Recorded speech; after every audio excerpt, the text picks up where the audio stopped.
Hello दोस्तों, आज मैं अपने YouTube चैनल पर एनसीईआरटी ज्योग्राफी कक्षा 11th का अध्याय 2 पढ़ाने जा रहा हूँ। इसके अंदर हम आज पढ़ेंगे पृथ्वी की उत्पत्ति एवं विकास के बारे में, जिसके अंदर हम देखेंगे कि पृथ्वी की उत्पत्ति कैसे हुई थी और आधुनिक समय में कैसे उसका विकास होता जा रहा है। सबसे पहले हम पढ़ेंगे इमैनुएल कांट के बारे में, जो एक जर्मन दार्शनिक थे, जिन्होंने पृथ्वी की उत्पत्ति के बारे में बताया था कि किस तरह से पृथ्वी की उत्पत्ति हुई थी और किस तरह से उसके अंदर विकास हुआ था। 1796 गणितज्ञ लाप्लास ने इसका संशोधन किया, जो निहारिका परिकल्पना न्यूक्लियर हाइपोथेसिस के नाम से जाना जाता है। इमैनुएल कांट ने पृथ्वी के बारे में जो बताया था उसको 1796 के अंदर एक गणितज्ञ लाप्लास थे जिन्होंने इसका संशोधन किया था और निहारिका परिकल्पना के अनुसार ये बताया था कि पृथ्वी की उत्पत्ति और विकास किस तरह से हुआ था। इस परिकल्पना के अनुसार ग्रहों का निर्माण धीमी गति से घूमते हुए पदार्थों के बादल से हुआ। उनका मानना था कि जो ग्रह हैं उनका निर्माण धीमी गति से घूमने वाले पदार्थों से हुआ था, जो कि सूर्य की युवा अवस्था से संबंध थे, और उनका ये मानना था कि वो जो पदार्थ थे वो सूर्य से रिलेटेड थे, यानी सूर्य के से ही बने हुए थे। 1900 ईस्वी में चैम्बरलिन और मोल्टन ने कहा कि ब्रह्मांड में एक अन्य भ्रमणशील तारा सूर्य के नजदीक से गुजरा था। 1900 में चैम्बरलिन और मोल्टन ने बताया कि ब्रह्मांड के अंदर एक और सूर्य के जैसा ही तारा था जो सूर्य के नजदीक से गुजरा था। अब हम इनको एग्जाम्पल के द्वारा देखते हैं कि कैसे क्या क्या हुआ था और कैसे पृथ्वी की उत्पत्ति हुई थी और कैसे पृथ्वी का विकास हुआ था।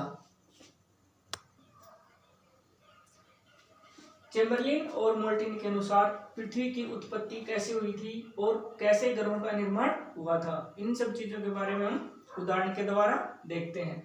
चैम्बरलिन और मोल्टन का मानना था कि सूर्य की तरह सूर्य के पास से एक भ्रमणशील तारा गुजरा था।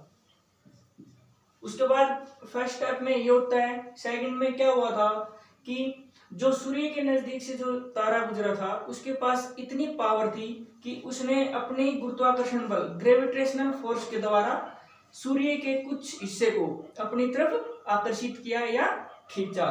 स्टेप 3 में क्या होता है, सूर्य से जिस भाग को खींचा जाता है वो सूर्य से टूटकर गुरुत्वाकर्षण के कारण ब्रह्मांड के अंदर बिखर जाता है, और उसको हम क्या कह सकते हैं, गुरुत्वाकर्षण बल के कारण सूर्य सतह से सिगार के आकार का पदार्थ निकला। जो पदार्थ सूर्य से निकला उसे हमने सिगार का नाम दिया था।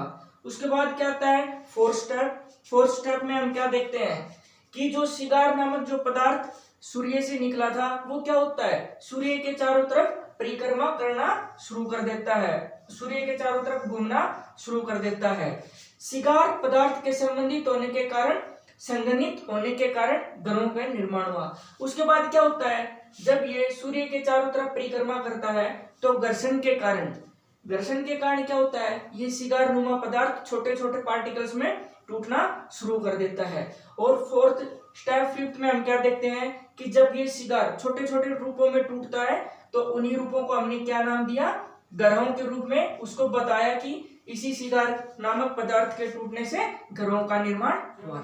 और मोल्टन के मत के अनुसार जो हमने देखा उदाहरण, उसके बाद पहले सर जेम्स और सर हैरोल्ड जेफरी ने भी उनके मत का क्या किया, सहयोग दिया, उसका समर्थन किया। उन्होंने माना कि जो चैम्बरलिन और मोल्टन ने जो बताया है वो हकीकत है।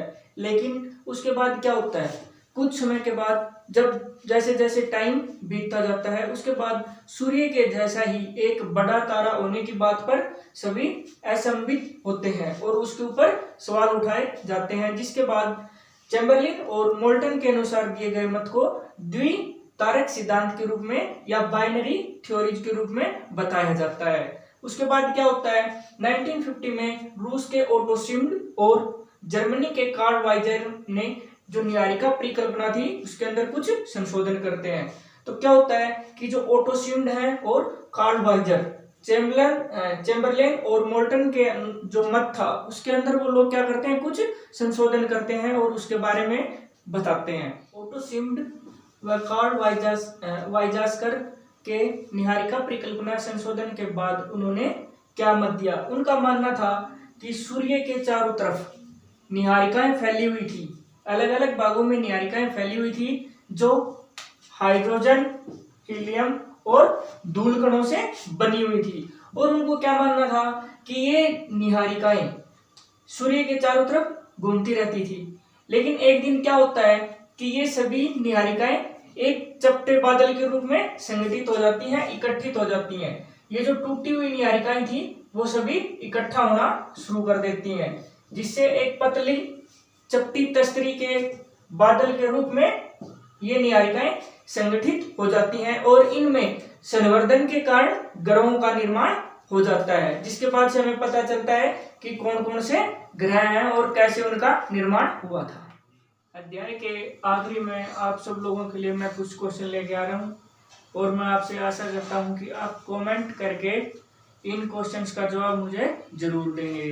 प्रथम क्वेश्चन हमारा क्या है कि जो निहारिका परिकल्पना थी उसका प्रतिपादन किसने किया था, किसके द्वारा निहारिका परिकल्पना दी गई थी। दूसरा क्वेश्चन हमारा है निहारिका परिकल्पना में संशोधन किसने किया था। जो निहारिका परिकल्पना दी गई थी उसके अंदर किन किन राइटरों ने, किन किन वैज्ञानिकों ने संशोधन किया था। तीसरा क्वेश्चन हमारा है निहारिका थी, जो निहारिकाएं थी वो किन किन तत्वों से बनी हुई थी, उनके अंदर किन किन चीजों की मात्राएं स्थित थी। अगला है द्वितारक सिद्धांत, बाइनरी थ्योरीज क्या थी। और हमारा लास्ट क्वेश्चन है ओटो सिम्ड कहाँ के निवासी थे। धन्यवाद।